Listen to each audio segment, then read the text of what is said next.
15 अप्रैल 1912 रात के 2:20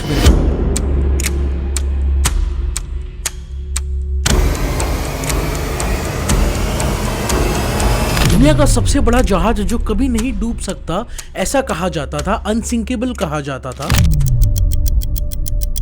north Atlantic ocean की गहराइयों में समा गया। 2 घंटे 40 मिनट, बस इतना वक्त लगा, सिर्फ इतना। 1500 से ज्यादा लोगों की मौत, एक ऐसी रात जो इंसानी इतिहास में हमेशा के लिए दर्ज हो गई। और जब हम सच जानने बैठते हैं ना, तो हमें पता चलता है कि ये सिर्फ आइसबर्ग की कहानी नहीं है, ये कहानी है घमंड की, लापरवाही की, पैसों की हवस की, और आखिरकार एक ऐसे जहाज की जिसे इंसान ने इतना बड़ा बना दिया था कि इंसान उसे खुद नहीं रोक सकता था। आज मैं आपको लेकर चलूंगा टाइटैनिक के जन्म से लेकर उसके डूबने तक की पूरी कहानी में। कोई भी चीज मिस नहीं होगी, कोई भी सच छुपा नहीं होगा। तो चलिए शुरू करते हैं बिगिनिंग से।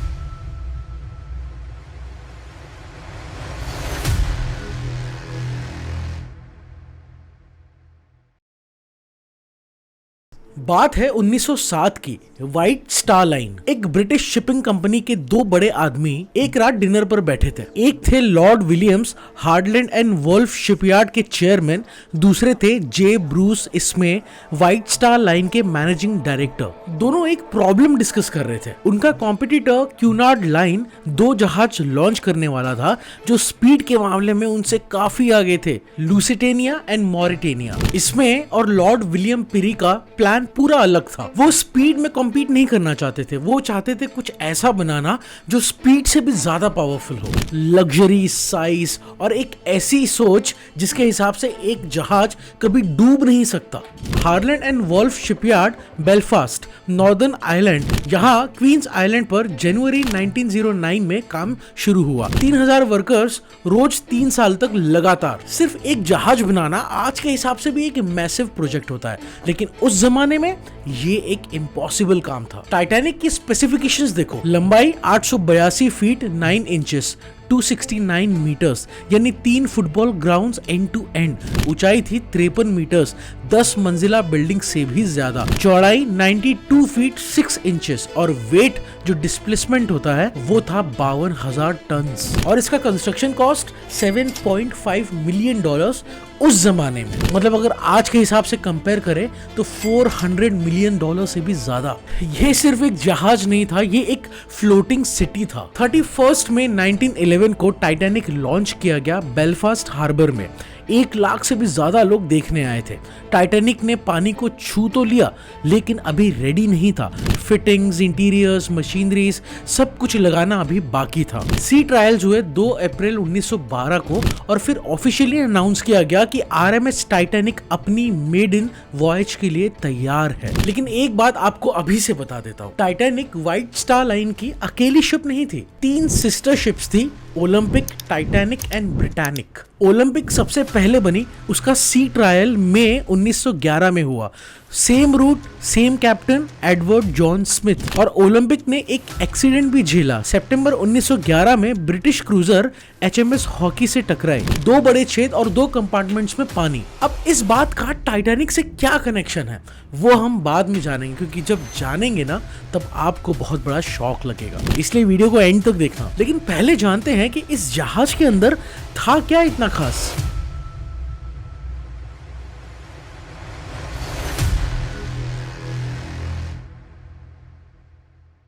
ग्रैंड स्टेयरकेस, ये टाइटैनिक का वो हिस्सा था जो आज भी लोगों के जहन में जिंदा है। Carved oak, wood, iron railing, ऊपर से आता नेचुरल लाइट, एक बारोक क्लॉक दीवार पर। सिर्फ सीढ़ियां नहीं थी ये एक स्टेटमेंट था कि तुम एक जहाज पर नहीं हो, तुम एक पैलेस में हो। टाइटैनिक के अंदर था stained glass mirror, ornate wood panelling, नक्काशी वाली लकड़ी की दीवारें, 2 grand staircases, heated swimming pool. 1912 में एक जहाज पर हीटेड स्विमिंग पूल था, टर्किश बाथ और electric bath, gymnasium, modern equipments के साथ, squash court, 4 restaurants, 2 barber shops, library, dark room for photography enthusiasts. और ये सब सिर्फ फर्स्ट क्लास के लिए नहीं, 3 क्लासेस थी इस जहाज में। 3rd क्लास की प्राइस टिकट थी 7 यूरोस, यानी कि आज के हिसाब से 70,000 रुपीज। 2nd क्लास की टिकट थी 13 यूरोस यानी कि आज के हिसाब से 1.5 लाख रुपीस। फर्स्ट क्लास की टिकट थी 30 यूरो यानी कि आज के हिसाब से 3 लाख रुपए, और फर्स्ट क्लास पार्लर जिसकी टिकट थी 870 यूरोस यानी कि 1 करोड़ रुपए से भी ज्यादा। इस पहली यात्रा में कौन कौन था? अमीर लोगों के साथ बाकी नॉर्मल लोग भी थे। जॉन जेकब एस्टर, अमेरिका के सबसे अमीर लोगों में से एक। Benjamin, millionaire businessman. Isidor Straus, Macy's department store के co-owner. Margaret Molly Brown, Denver की सोशलाइट जो मूवी में फेमस हुई। J Bruce Ismay, White Star Line का चेयरमैन खुद भी साथ था। और थॉमस एंड्रयूज, टाइटैनिक का चीफ आर्किटेक्ट। और थर्ड क्लास में hundreds of immigrants Ireland, England, Eastern Europe से जो अमेरिका में नई जिंदगी की उम्मीद लेकर जा रहे थे। टोटल 2224 लोग, 900 क्रू मेंबर्स और 1317 पैसेंजर्स। ये था टाइटैनिक का पैसेंजर लिस्ट। लेकिन इस जहाज को इतना कॉन्फिडेंट क्यों कहा जाता था? क्यों लोग कहते थे कि ये कभी डूब ही नहीं सकता?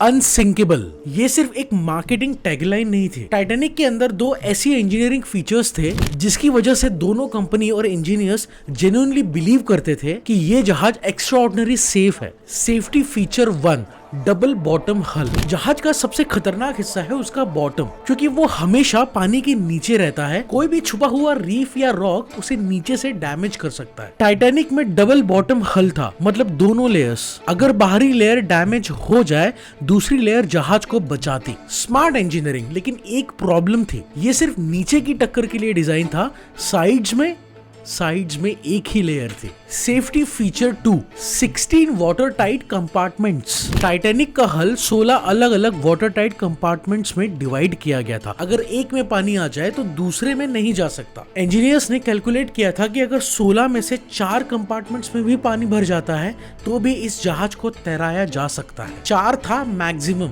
व्हाइट स्टार लाइन के वाइस प्रेसिडेंट ने कहा कि टाइटैनिक इज अनसिंकेबल। प्रेस ने लिखा, लोगों ने माना, और यही एक सोच बाद में इतने लोगों की जान ले गई। और एक चीज और जो बहुत कम लोग जानते हैं, निस्ट यानी कि national institute of standards and technology के रिसर्चर्स ने 1990s में टाइटैनिक का मलबा मिल जाने के बाद रिवेट्स के साइंटिफिक एनालिसिस किए। 3 मिलियन रॉट आयरन रिवेट्स थे टाइटैनिक में, जो हल के प्लेट्स को एक साथ रखते थे। रिजल्ट, रिवेट्स में 3 गुना ज्यादा स्लैग था। वो ग्लासी रेसिड्यू जो मेल्टिंग के बाद आयरन में रह जाता है, स्लैग रिवेट्स को ब्रिटल बनाता है, स्पेशली ठंडे पानी में। मतलब टाइटैनिक का स्टील पहले से ही आइस कोल्ड वाटर में नॉर्मल से ज्यादा फ्रेजाइल था। और ये भी पता चला कि हार्लैंड एंड वोल्फ को 1911 में रिवेट मेकर्स की शॉर्टेज थी। स्किल्ड वर्कर्स नहीं मिल रहे थे। कुछ रिसर्चर्स कहते हैं कि वीकर ग्रेड के रिवेट्स यूज किए गए कॉस्ट बचाने के लिए। यानी कि कंस्ट्रक्शन में ही एक चूक थी जो कोई नहीं जानता था। लेकिन अब तक जो एक जहाज बन चुका था, तैयार था, वो एक नई दुनिया की तरफ चलने के लिए तैयार था। और उस रवानगी में बहुत बड़ी गलतियां होने वाली थी। एक के बाद एक शुरू करते हैं उस सफर से।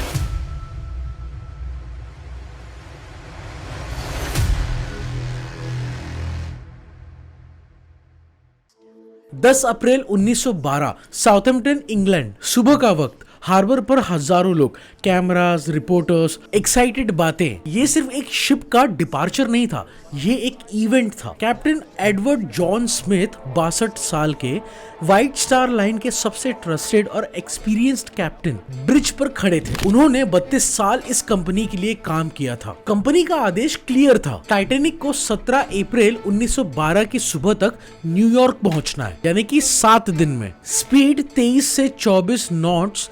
रूट केयरफुली चूज किया गया था। जनवरी से अगस्त के बीच नॉर्दर्न रूट पर आइसबर्ग का खतरा रहता है, इसीलिए सदर्न यानी कि लॉन्गर रूट लिया गया सेफ्टी के लिए। टाइटैनिक के स्टॉप्स कौन से थे? शाम 6:30 बजे, चियरबर्ग फ्रांस 274 और पैसेंजर सवार हुए। फिर 11 अप्रैल सुबह 11:30 बजे क्वींसटाउन आयरलैंड 123 लोग और सवार हुए। इसके बाद सीधा न्यूयॉर्क। जहाज पर माहौल था खुशी का, पैसेंजर्स अपनी यात्रा एंजॉय कर रहे थे। किसी को कहां पता था कि ये खुशी सिर्फ 4 दिन और चलेगी। यहीं पे एक चीज और मेंशन करनी जरूरी है जो बहुत कम लोग जानते हैं। जैक फिलिप्स, टाइटैनिक का 25 साल का सीनियर रेडियो ऑपरेटर, ये वो इंसान था जिस पर पूरे जहाज की कम्युनिकेशन डिपेंड करती थी। वायरलेस रेडियो के जरिए दूसरे जहाजों से कांटेक्ट मेंटेन करना इनका काम था। 11 अप्रैल 1912 उसका 25वां जन्मदिन था टाइटैनिक पर। सपने पूरे होने वाले लग रहे थे, लेकिन कुछ ही दिनों में यही इंसान एक कहानी का हीरो बनेगा और एक ट्रेजेडी का हिस्सा भी। और अब शुरू होने वाली है वो वार्निंग जो आज भी सुन के रोने का मन करता है।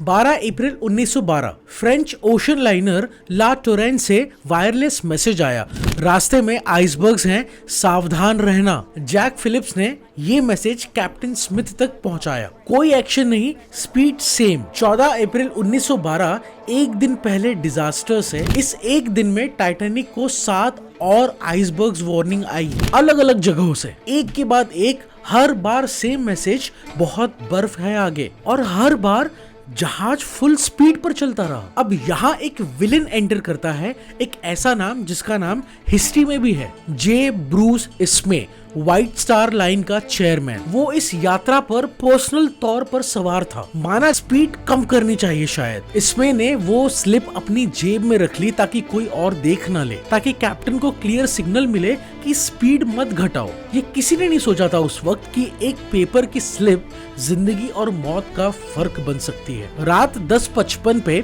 14 अप्रैल की बात है, 9th और आखिरी वार्निंग आती है। एसएस कैलिफोर्नियन, एक दूसरा ब्रिटिश शिप जो उस वक्त टाइटैनिक से सिर्फ कुछ ही किलोमीटर दूरी पर था। वायरलेस पर मैसेज आया, बहुत ज्यादा आइसबर्ग्स हैं यहाँ, हम रात को यही रुक रहे हैं, आगे नहीं जाएंगे। जैक फिलिप्स पहले से थक गए थे। पूरा दिन एक के बाद एक वार्निंग्स, और ऊपर से कैलिफोर्नियन की ये सिग्नल इतनी स्ट्रॉन्ग थी कि फिलिप्स के हेडफोन्स में एकदम तेज आई, ऑलमोस्ट पेनफुल। फिलिप्स ने जवाब दिया, keep out, shut up, I am working Cape Race, यानी छोड़ो, मैं पैसेंजर्स के मैसेज भेज रहा हूँ, मुझे डिस्टर्ब मत करो। और कनेक्शन कट कर दिया, और ये इन्फॉर्मेशन कैप्टन तक कभी नहीं पहुंची। कैलिफोर्नियन जो सिर्फ 37 किलोमीटर दूर था टाइटैनिक से, रात के लिए वही रुक गया, उसका रेडियो ऑफ हो गया और टाइटैनिक फुल स्पीड में अंधेरों में आगे बढ़ता रहा। और अब एक चूक और, लेकिन जो इतिहास बदल सकती थी।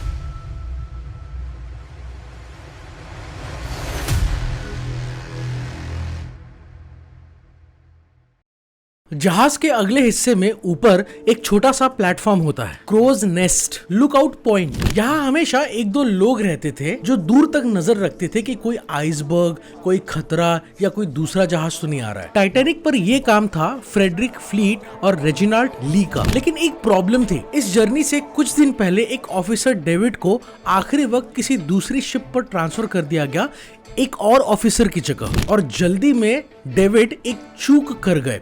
क्रोज नेस्ट की स्टोरेज लॉकर की चाबी उनके साथ चली गई, और उस लॉकर में थी टाइटैनिक की बाइनोकुलर्स, यानी कि दूरबीन। फ्लीट और ली को बिना दूरबीन के रात के अंधेरों में नजर रखनी पड़ी। 14 अप्रैल की रात, कोई चांद नहीं था, मूनलेस नाइट, समुद्र का पानी एकदम स्टिल, जो पैराडॉक्सिकली डेंजरस था, क्योंकि नॉर्मली जो पानी की वेव्स होती है वो आइसबर्ग्स के बेस से टकराती है और आइसबर्ग्स दिख जाता है। लेकिन बिल्कुल स्टिल पानी में, शांत पानी में आइसबर्ग्स बिल्कुल इनविजिबल हो जाते हैं। फ्रेडरिक फ्लीट ने बाद में इंक्वायरी में कहा, अगर हमारे पास दूरबीन होती तो हम आइसबर्ग को बहुत पहले देख लेते। एक भोली सी गलती, एक भूली हुई चाबी, और उसी वजह से 1500 लोगों का अंजाम। तो फिर वो वक्त आया, 14 अप्रैल 1912, 11:39 PM पे।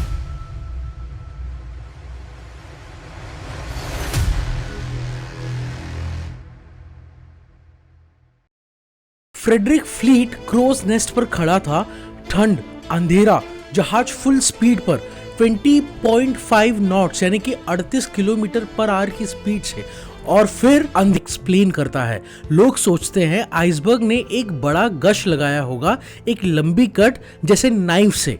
गलत। 1985 में जो मलबा मिला और साइंटिस्ट्स ने जो इन्वेस्टिगेट किया, उससे पता चला कि आइसबर्ग ने छोटा गश नहीं लगाया। उसकी वेट और टाइटैनिक की स्पीड की वजह से हल प्लेट्स बकल हो गई, रिवेट्स जो थे वो पॉप हो गए। 6 जगह पर थिन स्लिट्स, नैरो ओपनिंग्स, जिससे पानी तेजी से अंदर आने लगा। और वो ब्रिटल आयरन रिवेट्स जिसमें 3 गुना ज्यादा स्लैग था, -2 डिग्री सेल्सियस पानी में और भी फ्रेजाइल हो गए थे। यही वजह था कि टाइटैनिक इतनी जल्दी डूबा। आइसबर्ग कैसा था? 200 इंटू 400 फीट, यानी कि एक फुटबॉल मैदान के बराबर। हाइट कितनी थी?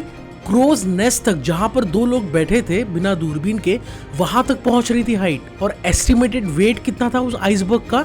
1.5 मिलियन टन्स। और टाइटैनिक इसका एक छोटा सा हिस्सा छू कर निकली और इतना बड़ा एक्सीडेंट हुआ। कैप्टन स्मिथ और थॉमस एंड्रयूज कोई भी रिस्पॉन्स नहीं। रात 12:20 पे आरएमएस कारपेथिया क्यूनार्ड लाइंस के एक जहाज ने सिग्नल पकड़ा। कारपेथिया का वायरलेस ऑपरेटर हेरोल्ड कॉटम अभी अपनी ड्यूटी खत्म करने वाला था। 1 मिनट की भी देर होती तो शायद वो सिग्नल मिस हो जाता। कारपेथिया का कैप्टन आर्थर रोस्ट्रॉन, एक डिसिसिव ब्रेव आदमी, ने तुरंत अपना जहाज टाइटैनिक की तरफ मोड़ लिया। लेकिन प्रॉब्लम ये थी कि कारपेथिया 107 किलोमीटर दूर था। टाइटैनिक के पास पहुंचने के लिए उसे 3 घंटे लगभग लगते और टाइटैनिक के पास इतना वक्त था ही नहीं। लाइफ बोट्स की बात करते हैं, वो सच जो किसी ने सोचा ही नहीं था। दुनिया के सबसे बड़े जहाज पर कितनी लाइफ बोट्स थी? 20, सिर्फ 20। कैपेसिटी 1178 लोग और जहाज पर लोग थे 2224, यानी कि आधे से ज्यादा लोगों के लिए लाइफ बोट्स थी ही नहीं। क्यों? ब्रिटिश मैरीटाइम लॉ उस जमाने में number of life boats ship की वेट के हिसाब से डिटरमाइन करता था, पैसेंजर्स के हिसाब से नहीं। और टेक्निकली टाइटैनिक 16 लाइफ बोट्स पर भी कंप्लायंट थी, 20 तो एक्स्ट्रा ही थी। और कंपनी, उन्हें लगता था अनसिंकेबल जहाज को इतनी लाइफ बोट्स की जरूरत ही नहीं है।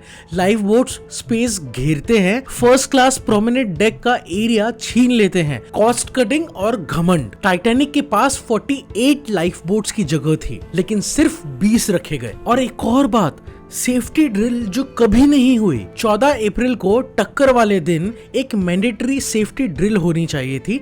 पैसेंजर्स को दिखाना था कि लाइफ बोट कहाँ है, कैसे सवार होना है। कैप्टन स्मिथ ने ड्रिल कैंसिल कर दी। अनसिंकेबल शिप पर जरूरत क्या है, शायद यही सोच रही होगी। इस गलती की वजह से इवैक्यूएशन के वक्त लोग कंफ्यूज थे, कहाँ जाए, कैसे जाए। राली लाइफ बोट कैपेसिटी 65 लोग, उसमें कितने सवार हुए? सिर्फ 27, यानी कि आधी खाली। क्यों? क्योंकि लोग अभी भी यही मानते थे कि ये जहाज अनसिंकेबल है। कंपनी ने इतना प्रोपोगेंडा किया था अनसिंकेबल का कि लोग लाइफ बोट्स में बैठने को ड्रामेटिक ओवर रिएक्शन समझ रहे थे। एक पैसेंजर ने कहा, मैं लाइफ बोट के ठंडे डेक पर क्यों बैठूं जबकि टाइटैनिक में वार्म लाउंज है। जैसे जैसे पानी भरता गया, जहाज झुकता गया, तब रियलाइजेशन हुआ और तब अफरा तफरी मची।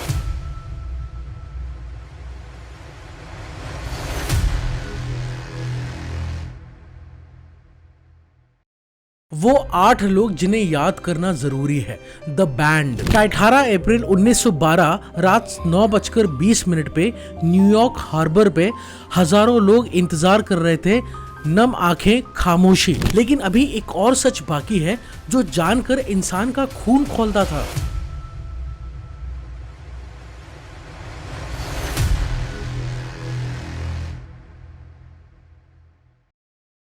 ये वो हिस्सा है जो सबसे ज्यादा दिल दुखाता है। जब टाइटैनिक डूब रहा था, सिर्फ 37 किलोमीटर दूर एक और जहाज रुका हुआ था, एसएस कैलिफोर्नियन। ये वही जहाज था जिसने आखिरी यानी कि 9th आइसबर्ग वार्निंग टाइटैनिक को भेजी थी, जिसे जैक फिलिप्स ने शट अप कह के डिसमिस कर दिया था। कैलिफोर्नियन के कैप्टन स्टैनली लॉर्ड ने आइस देख के वहां रात के लिए रोक दिया था अपना जहाज, वायरलेस ऑफ कर दिया, क्रू सो गए। लेकिन कैलिफोर्नियन के डेक ऑफिसर्स ने कुछ देखा, रॉकेट्स, फ्लेयर्स, एक के बाद एक।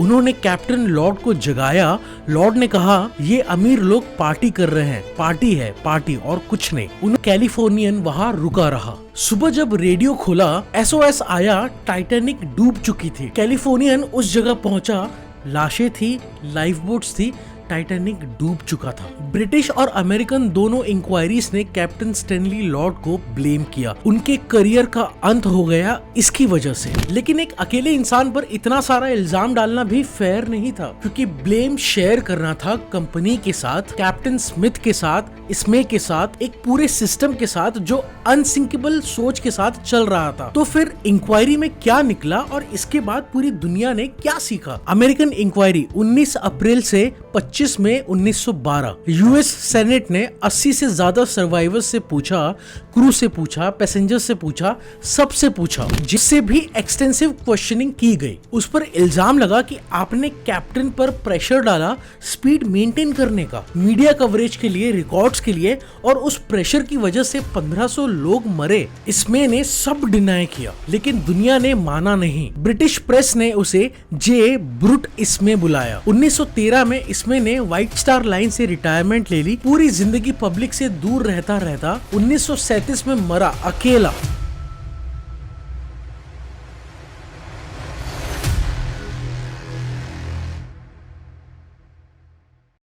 उन्नीस तक कोई नहीं जानता था कि टाइटैनिक एग्जैक्टली कहाँ है। 1 सितंबर 1985 को अमेरिकन ओशनोग्राफर डॉक्टर रॉबर्ट बेलार्ड और एक फ्रेंच टीम ने एक जॉइंट एक्सपीडिशन में टाइटैनिक का मलबा ढूंढा। डेप्थ 3800 मीटर नीचे, यानी कि 3.8 किलोमीटर समुद्र के नीचे।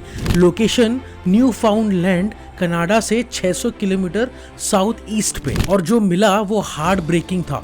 2 टुकड़े एक दूसरे से 600 मीटर की दूरी पर, वही जहां जहाज बीच से टूटा था। Shoes, plates, a child shoes, a dolls head, सब कुछ वहां पे था, प्रिजर्व्ड। मलबे ने एक बार फिर कंफर्म किया। 1996 में एक एक्सपीडिशन ने पानी के नीचे मड हटा के देखा। एक बड़ा गश नहीं था, 6 नैरो स्लिट्स थे जहां हल प्लेट्स सेपरेट हो गई थी। और रिवेट का एनालिसिस जो निस ने किया ने कंफर्म किया, ज्यादा स्लैग वाले ब्रिटल रिवेट्स ठंडे पानी में टूट गए, पानी अंदर गया, जहाज जल्दी डूबा। ये सिर्फ एक आइसबर्ग की स्टोरी नहीं थी, ये था engineering failure plus arrogance plus human failure, और रिजल्ट 1500 मौतें। आज टाइटैनिक का क्या हाल है? बैक्टीरिया और समुद्र के ऑर्गेनिजम्स, रस्टिकल्स, टाइटैनिक का मटेरियल खा रहे हैं। साइंटिस्ट का एस्टिमेट 2030 तक टाइटैनिक पूरी तरह समुद्र में घुल जाएगा, कोई निशानी नहीं रहेगी। एक शायरी है इसमें,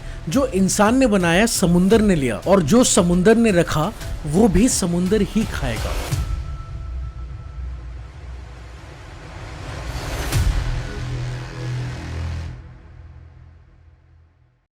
तो कंक्लूजन क्या है? टाइटैनिक एक सिर्फ जहाज नहीं था, टाइटैनिक था एक सिंबल इंसानी घमंड का। ये कभी नहीं डूब सकता, ये एक सिर्फ मार्केटिंग टैगलाइन नहीं थी, ये एक एटीट्यूड था, ये एक सोच थी। हम इतने स्मार्ट हैं, इतने ज्यादा बड़े हो गए हैं कि सोचते हैं कि नेचर कुछ नहीं कर सकता, लेकिन नेचर ने जवाब दिया एक आइसबर्ग से। इस पूरी स्टोरी में कितनी गलतियां थी। डेविड ब्लेयर की भूली हुई चाबी और कोई बाइनोकुलर्स नहीं, रॉबर्ट हिशेंस की घबराहट में गलत डायरेक्शन, जैक फिलिप्स का कैलिफोर्निया का वार्निंग इग्नोर करना, कैप्टन स्मिथ का सेफ्टी ड्रिल कैंसिल करना, इसमें का वार्निंग स्लिप जेब में रखना, कंपनी का 20 लाइफ बोट रखना 2200 लोगों के लिए, कैप्टन लॉर्ड का रॉकेट्स को पार्टी समझना, रिवेट्स में ज्यादा स्लैग, कॉस्ट कटिंग या शॉर्टेज, और सबसे बड़ी गलती, ये डूब ही नहीं सकता, ये कॉन्फिडेंस जो ब्लाइंड कर गया। एक चीज जो मुझे हमेशा सोचने पर मजबूर करती है, जैक फिलिप्स एक 25 साल का लड़का, अपने बर्थडे के 4 दिन बाद 8 म्यूजिशियंस जिन्होंने गाना छोड़ा नहीं जब तक दम था, लेकिन वो नहीं रहे। थॉमस एंड्रयूज जहाज के आर्किटेक्ट जो पूरी रात लोगों की मदद करते रहे, लाइफ जैकेट्स पहनाते रहे, वो नहीं रहे।